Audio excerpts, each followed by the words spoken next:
ఖమ్మం జిల్లా సత్తుపల్లి పట్టణంలోని JVR OC internal parking లో ఏర్పాటు చేసిన రెస్ట్ రూమ్ లో దుమ్ము ధూళి భోజనంలో కలుస్తున్నాయని తినకుండా సర్వేర్ పార్కింగ్ లోని క్యాంటీన్ వద్దకు 4 కిలోమీటర్లు నడిచిన ఈపీ ఆపరేటర్లు తమకు క్యాంటీన్లోనే భోజనాలు ఏర్పాటు చేయాలని ఆందోళన చేపట్టారు.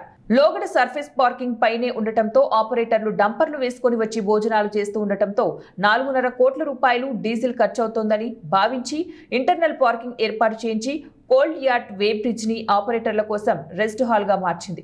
ఇంటర్నల్ పార్కింగ్ వద్ద డంపర్లను ఉంచి 3 నెలల పాటు ఆపరేటర్లు బస్సులో మెస్ వద్దకు తీసుకుని వచ్చి భోజనం చేయించేవారు. అక్కడి నుంచి నడుచుకుంటా వస్తా ఉన్నా కూడా బీపీ షుగర్లు ఉన్న వాళ్ళు ఉన్నారు, అందరూ కూడా ఏజ్ 50 దాటి ఉన్న వాళ్ళు ఉన్నారు.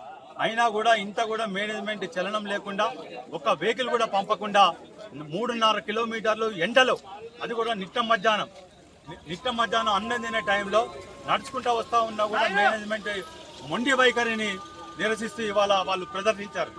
దానికి నిరసనగానే సెకండ్ హాఫ్ అక్కడి నుంచి నడుచుకుంటూ వచ్చి ఆపరేటర్లు అందరూ కూడా క్యాంటీన్లో భోజనం చేసి సెకండ్ హాఫ్ ఏదైతే ఉత్పత్తి చేయాలో ఆ ఉత్పత్తి తీయకుండా ఇక్కడే ఆగడం జరిగింది. అదేవిధంగా సెకండ్ షిఫ్ట్ వాళ్ళు కూడా ఈపీ ఆపరేటర్లు అందరూ వచ్చారు. వచ్చినా కూడా మచ్చలు పడకుండా ఆ నిరసనకి మద్దతు తెలియజేస్తూ ఏదైతే లోపల భోజనం తినాలని మేనేజ్మెంట్ మొండిగా వ్యవహరిస్తూ ఉందో దానికి నిరసనగా ఈ రోజున ఫస్ట్ షిఫ్ట్ సెకండ్ షిఫ్ట్ వాళ్ళందరూ కూడా దానికి నిరసన తెలియజేయడం ఉంది.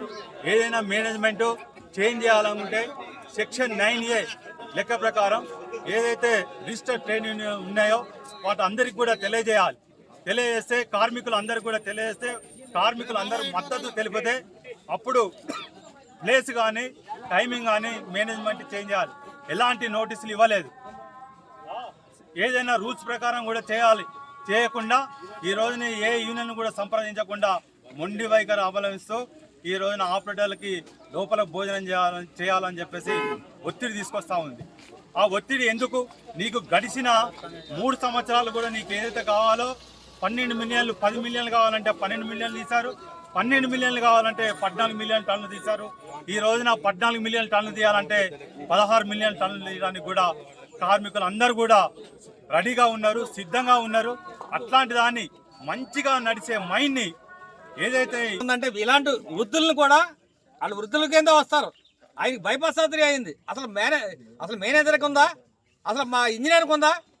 అసలు మన వాళ్ళు అక్కడ ఉన్నారు, ఏది తిన్నారా లేదా అన్నది ఉండాలా? వాళ్ళకి బండి కన్వెన్స్ ఏర్పాటు చేసి పైకి పంపించాలిగా. ఆ కార్మికుడికి ఆ బాధ్యత ఏంది? అసలు ఎలా ఉన్నాం, ఎక్కడున్నాం? కనీసం ఇప్పుడు ఇంతమంది ఆపరేటర్లు వాళ్ళ సమస్య చెప్పుకుంటాకి చూస్తున్నారు. కనీసం ఒక ఆఫీసర్ కూడా కనీసం ఏమయ్యా ఏంది అన్న మాట అడగలేదు ఇప్పుడు వరకు కూడా. ఎట్లా ఇది? ఈ సత్తుపల్లి ప్రశాంతంగా నడిచే వాతావరణం ఇది. సత్తుపల్లి చాలా ప్రశాంతం.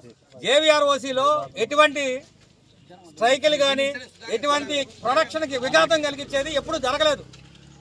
ఎంతో ప్రశాంతంగా నడిచే మైన్లో ఇప్పుడు అలజడి సృష్టిస్తున్నారు. మొన్న కూడా మేము హెచ్ఎంఎస్ యూనియన్ తరఫున నేను ఒక చిన్న విషయం ఏంటంటే అప్రెంటిస్ పిల్లలతో ఆ పని చేయించకూడదు అని చెప్పా. ఇది ఒకటే అంటే మేనేజ్మెంట్ వైఖరి ఎట్లా ఉన్న అప్రెంటిస్ పిల్లలు 1961 ప్రకారం వాళ్ళకి శిక్షణ